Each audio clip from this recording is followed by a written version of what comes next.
بسم اللہ الرحمن الرحیم۔ آج ہم ہسٹری آف ریولیوشن یعنی انقلاب کی تاریخ کے بارے میں پڑھیں گے۔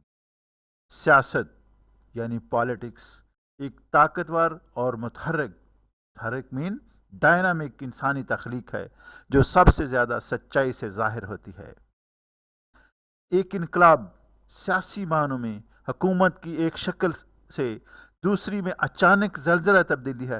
زلزلہ تبدیلی جو اچانک زلزلے کی طرح آتی ہے اور سب برائیوں کو خس و خشاک کی طرح مٹا دیتی ہے۔ جیسے زلزلہ آتا ہے اور ہر چیز کو زیر و زبر کر دیتا ہے، اس طرح انقلاب بھی ایک زلزلہ کی طرح تبدیلی ہے۔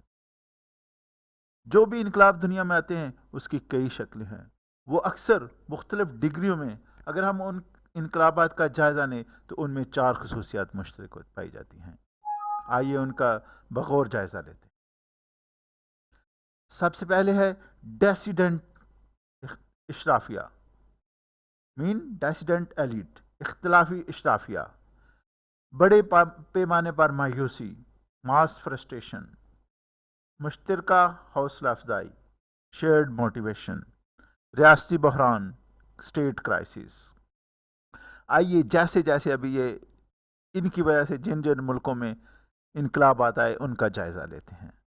نمبر 1، مجموعی طور پر ان عوامل نے پوری تاریخ میں کچھ انتہائی بنیادی تبدیلیوں کو جنم دیا۔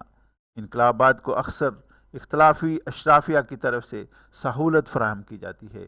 آئیے سب سے پہلے ہم اختلافی اشرافیہ کا رول دیکھتے ہیں انقلاب کے بارے میں۔ جو لوگ انقلاب لاتے ہیں وہ کن لوگوں پر مشتمل ہوتے ہیں؟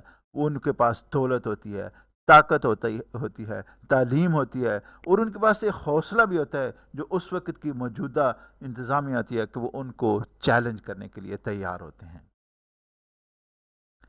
اگر ہم جدید تاریخ کے ابتدائی انقلابات میں سے ایک انقلاب جس میں برطانیہ کی حکمرانی میں امریکی نوآبادیات نے 1783 میں اپنی آزادی کے لیے جنگ جیتی، امریکی انقلاب میں اشرافیہ نے اہم کردار ادا کیا۔ نوآبادیاتی اشرافیہ جیسے تھامس جیفرسن، جو بعد میں ریاست ہائے متحدہ امریکہ کے صدر بنے، حصہ ڈال کر بغاوت کو ہوا دی۔ عوام میں مایوسی بھی سماجی اتھل پتھل میں اہم کردار ادا کرتی ہے۔ جب آبادی کا ایک بڑا حصہ اپنے سیاسی، معاشی اور سماجی اداروں سے شدید عدم اطمینان محسوس کرتا ہے تو وہ بغاوت کر سکتے ہیں۔ امریکی انقلاب کے صرف چند سال بعد فرانس کے لوگوں نے اپنی بغاوت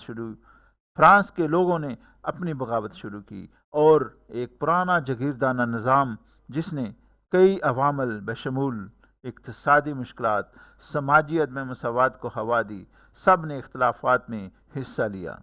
بالآخر فرانسیسی معاشرے نے ان کی بادشاہت کو مستقل طور پر ختم کر دیا اور اسے جمہوریہ سے بدل دیا۔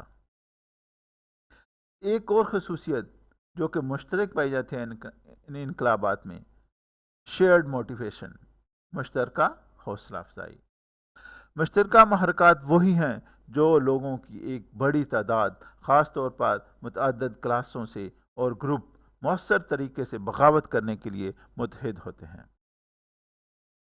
ابتدائی 19ویں صدی میں لاطینی امریکہ میں اس وقت اسپین اور پرتگال کی حکومت تھی۔ متعدد کلاسز پر مشتمل لاطینی امریکہ کلاسز اور نسلیں متاثر ہوئیں۔ روشن خیالی کی طرف سے فکری تحریک روایت کو چیلنج کیا، حکمرانی کی روایتی شکل سمیت اور لڑائی میں ایک کردار ادا کرنا ختم ہوا۔ نوآبادیاتی آزادی کے لیے لاطینی امریکہ میں ان محرکات نے انقلاب میں مدد کی۔ اسٹیٹ کرائسس، شدید ریاستی بحران، انقلابات کی حوصلہ افزائی کرتے ہیں، خاص طور پر انتظامیہ کی ناکامی اپنے لوگوں کی ضرورت کو پورا کرنے کے لیے اسے شورش کا شکار بنائیں۔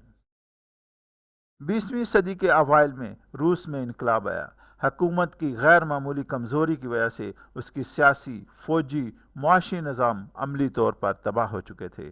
پہلی جنگ عظیم میں ریاست کی شکست سے قوم کی طاقت کا خلا بغاوتوں کو جنم دیتے ہیں، جس نے روس کی شاہی ریاست کی جگہ لے لی اور دنیا کی پہلی کمیونسٹ حکومت بنائی۔ عملی طور پر تمام انقلابات شدید ریاستی بحرانوں کا سامنا کرتے ہیں۔